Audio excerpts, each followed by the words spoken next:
Okay, so we are back on our training related to our HR employee change notification form. And we're actually going to be able to get through the employee change form and the term form in the next 20 minutes, okay? So that'll be, very helpful. And we are going to cover this form pretty briefly. Again, as I noted on the new hire form, the completion section at the top is the same regardless of which form you're talking about. Again, we need to know who completed that form. So if we have any questions, we know who to contact. And again, we know who the HR folks are. And then we basically need the employee identification information. And of course, we are asking for employee ID, okay? Another piece, of course, as we talked about earlier, is basically the company, and it's important that we are selecting and that we're aware of what legal entity we in fact work for. With that, that's also going to drive the particular pay group. So sooner rather than later, please reach out to your local HR rep so that you have the resource documents available to you, okay? And then we move down to the change information section, and it looks very much like the change information section that you see on the current PCN forms for those of you using PCN forms. And so basically there's a variety of employee level changes that can be happening. And so we want to make sure that we are capturing the different reasons, okay? So sometimes, in folks' classification might change, right? They might go from being part-time to full-time, and so their classification changes, their status changes. Somebody goes on an LOA, we want to be able to note that. And so that's why we have a number of lines here, and certain changes are going to drive a variety of different elements in the system. So you might have more than one line because of one sort of event. It's also extremely important that we note the effective date of a change, and it's important that we're filling out a PCN form for each different effective dated change, okay? So if you have a change that occurs, November 3rd, for example, and then you have another change that occurs November 14th, for example, that does in fact need to go on separate forms, okay? One of the things, and again, as we've talked about previously, that's critically important is, of course, this whole idea of does the manager have direct reports, yes or no? And so you'll see that on this change form, and you'll see 2 question marks. That, in fact, was on purpose because we want folks to really be noticing that and thinking about that, because it's so critically important when we talk about whether or not somebody has direct reports in the system. And of course, that's fed through to time, so it's very important, okay? The next piece that's very important, and you're going to see this, and it's like the manager, and I can tell you it's duplicative both on the change information section and below, and it's duplicative on purpose because ensuring that we have the managers noted, okay, and any changes to managers noted, and or attendance profiles, as we're going to learn about in about 15 minutes. That information is critically important to making sure that what is in the time system is correct, and what's in the time system drives what folks are getting paid, okay? And so that's why it's sort of called out here separately. You can note it above or you can note it below. While I'm here, I'm going to pause for a minute and also explain that we have a bit of a limitation related to our drop-down menus. And some of the drop-down menus, particularly you're going to see on the new hire form, have literally hundreds of data elements, okay? And of course, Gatehouse Media, we're a big company, right? We have 83 companies that roll up to Gatehouse Media LLC. We're in 35 plus states across the U.S. We average between 10 and 11,000 employees. So there's a ton of different data elements for us to be able to track everybody in every piece of information correctly. And so with these drop-down menus, oftentimes we do acquisitions fairly quickly. We also, endeavor on different, business streams. And so sometimes we don't get a chance to physically update these forms with new codes that are needed, okay? And so we needed the ability to not only search, but also free flow text in these boxes. And so basically the graphic design technology that we used to be able to create these forms doesn't allow for both. You can either have the search functionality or you can have the free text functionality in addition to being able to select from the list. And so, we really needed to be able to have the selection from the list, okay? So I apologize for that. I know that it's a bit challenging, but I'll give you a little trick, okay? And as I mentioned previously, what I like to do is have my, manual mapping spreadsheets, and I have them in one document, and, I find them to be very, very handy so that if I want to go ahead and search something, okay, and you'll see shortly I've pulled up an example of the location table, okay, you can go ahead and search. So if I want to say, okay, I'm going to find Pittsford. Now we're on a bit of a delay here, but if I want to find Pittsford, or you can really pick any location or any job. You can just type that into the find feature of Excel, and then you can go ahead and search on that, and then you can see the corresponding code. So if you just use the find, you'll find Pittsford, you'll see the code, and it'll be very, very helpful for you. Okay, so I'm going to click back over to my change form, and I'm just going to wait because I know that we are on a bit of a time delay here. And the other thing that I'm going to do, because there's a chat feature on this particular system, so I have a question here. Is there a dial-in? And so there isn't a dial-in for this particular training. Basically, it's a webcast only training, and audio through computer. So if you guys are on the WebEx and the audio, obviously you've figured that out. My apologies. I personally love WebEx. I think it's so great because I love to be able to have the phone line and the live back and forth, and then also be able to have the web stream. The problem with that is that it's limited in terms of the number of participants that you can have, whereas this particular platform, this piece of technology, allows you to have a ton, 500 participants at one time. Which we need to do because we have over 1,600 managers, leaders across the Gatehouse Media organization. And for the employee trainings, we're using the same platform. So to the extent to which you as leaders and or the HR folks who are listening into this training can help folks understand and just make sure that their desktop or laptop is unmuted. Again, they can use headphones to listen through their computer. That would be very, very helpful. Okay. So finally, as we're looking at this particular form, we're talking about authorization signatures.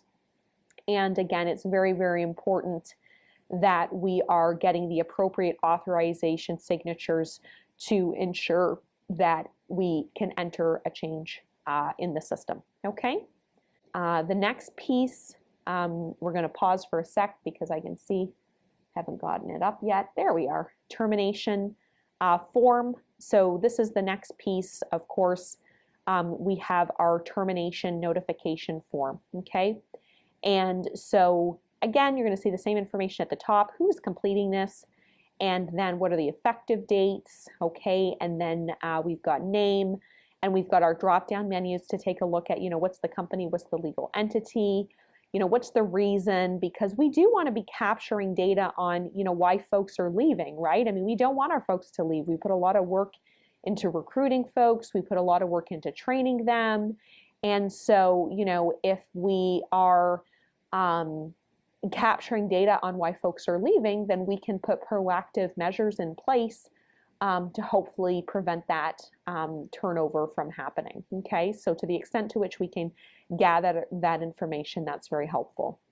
The next piece, of course, is related to, eligible for rehire, severance eligibility. Okay, that's for folks in this particular circumstance, for folks who are actually physically going to be receiving severance. They've been affected by a reduction in force. Okay, then there are vacation payout. So is that available? Does an employee have anything left in their bucket? How much should we be paying out? Again, you're going to be able to see that in the time system, which is awesome. Accruals are living in the time system, okay? And sometimes there are special notes that we need to know about on the vacation payout. We operate in some states where the final paycheck is due on the employee's last day of work. And so, again, sometimes we just need to know some special information on that. Then, of course, there's my absolute favorite field, and I'm going to continue to talk about it, and that is this employee a manager, okay? And if the employee is a manager, who is the replacement manager, okay? And so in some circumstances, that person may not be established yet, okay, if we have to go out and recruit, if we didn't get a long notice to that particular person leaving the organization. And what's going to happen in that circumstance is it's automatically going to roll up, okay? And so what that means is, like, for example, I'm Suzanne England, I work in human resources, and I had reported to Danae Sturpey, who was the VP of HR for Gatehouse. And so she has moved on from the company. And so I currently now roll up, because Danae reported directly to Kirk, our CEO, I currently roll up to Kirk, okay? Once we get a new VP of HR, I'll roll up to that new VP of HR. And so it's very, very important because, again, for time approval purposes, that's what's going to be seen in the system, okay? And so sometimes you might want to select a lateral manager to be a replacement manager if, for example, your one-up manager or two-up manager might already have a ton of direct reports to approve time for. It's not necessarily practical, okay? So that's something that, we need to think about. There's also a special note here on direct deposit. And so we have many employees, of course, that signed up for direct deposit. We think it's great. As you know, a direct deposit is always pre-noted, so anybody's first pay is always a manual check. And unless we have an updated direct deposit form, it's going to be a manual check for the last pay as well, okay? And so it's just important because the previous direct deposit form where we had that information didn't have the authorization to be able to make a deposit into someone's account if they were no longer an employee. And so it's very, very important that we have that updated form. So I know that can be a little impractical sometimes for involuntary termination. So again, obviously folks are going to get a manual check. But certainly, and especially if somebody gives us a long, notice period, or they're going to be receiving severance, we really, really want to do our best to get them to complete an updated direct deposit form. And you can ask your local HR rep to either give you that form to give to the employee or to assist you with that particular process. Again, we have different practices across the company related to, the role of HR in these types of processing pieces of work, okay? And then we have a comment section here. And so basically, it's very important that you don't have to provide any justification for the termination on this particular section, okay, of the comments. This is just for, sometimes we get termination paperwork that's, like a month old. The person's terminated, but we didn't get the paperwork, until later, which brings me to another point, which is we need any employee level change, any new hire, any term, sort of as soon as possible. As soon as you can get that information to human resources, the better, because of course we want to get that person entered as quickly as possible so we can get them paid, so we can make sure that they're paid appropriately. Or if they're termed, we don't want them on our books because we don't want to make a mistake and suddenly they end up with some hours, that they shouldn't have.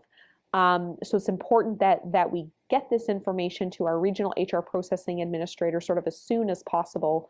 But there are rare circumstances where somebody might terminate or there could be a change and it's a previous effective date.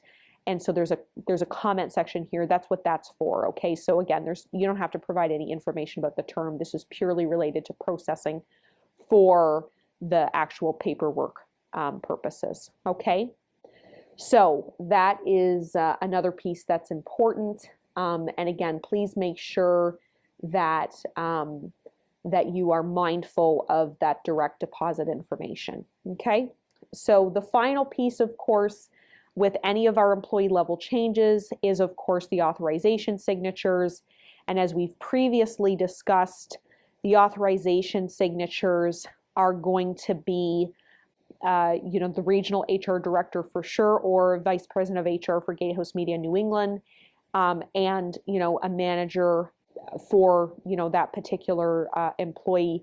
Again, always keeping our HR local HR representative in the loop. Okay. And so just really quickly before we move on to our time section, we're going to talk a little bit about the employee data form. Okay, it's one we're throwing in here, which I'm kind of excited about. So this exists currently, but we've made some changes to the form. Again, we want employees to be filling this out, new hires, rehires, transfers, okay? And so we all know what a transfer means.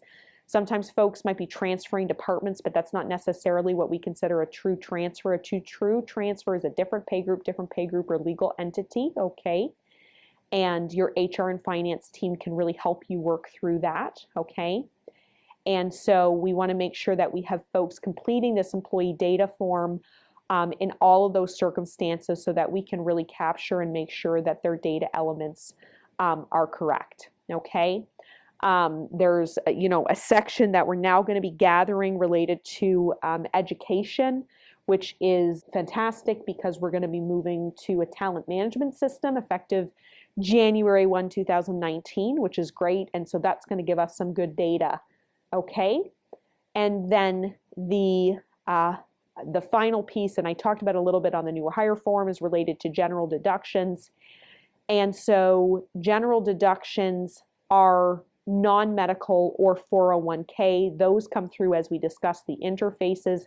But again, we have a couple different practices across the company related to, subscriptions, employees buying the newspaper subscriptions, or parking, having to pay for parking or laundry, something like that.